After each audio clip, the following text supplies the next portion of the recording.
Now that you're logged in, you may want to customize the look of your site a little bit. We're not going to get too much into this just because this course is more about content and there's so many different ways you can go with design, but we're going to cover a few areas. So first, this black bar at the top, now that you're logged in, this will follow you around the site. If you were to click the name of your site in the upper left here, it'll take you to the front end of the site. And on the front end, it follows you around. You click it to go to the back end. So quick way to go from the front to the back end. For me, though, I don't really care for this look. I like when it has a sidebar so I can put some things in. I don't care for the color. There's ways to fix some of that, but it may be easier just to pick a different theme. So let's find a different theme. So under Appearance and Themes, you'll see the 4 themes that come installed.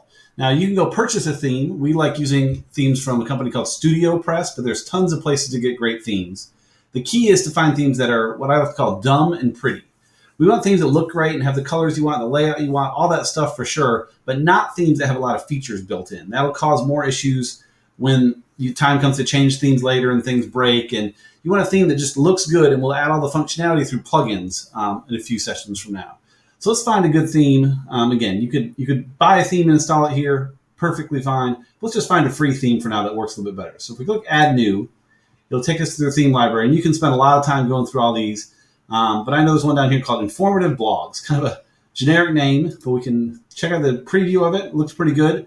It's got the navigation up here. Just post the post on the front page. Room for a sidebar down the side. Cool. Let's install that. So we'll click Install, and it'll install this theme. Now, it's not active. We've just installed it. So we go back to the list. You'll see on our list of themes, the 2021 is still active, but Informative Blogs is in here. So let's go ahead and we can activate it if we want.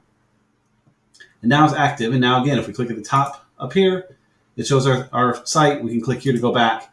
This is the beautiful thing about WordPress is that themes and content are almost completely separate. And that's where a heavy theme with a lot of stuff built in can sort of mess you up. If you use proper themes like the ones they provide or ones from companies like StudioPress, you can change themes whenever you want. All your content will remain perfectly intact. So for now, we still have this Hello World post that came with it and just a little bit on the side, but we'll talk more about that here in the next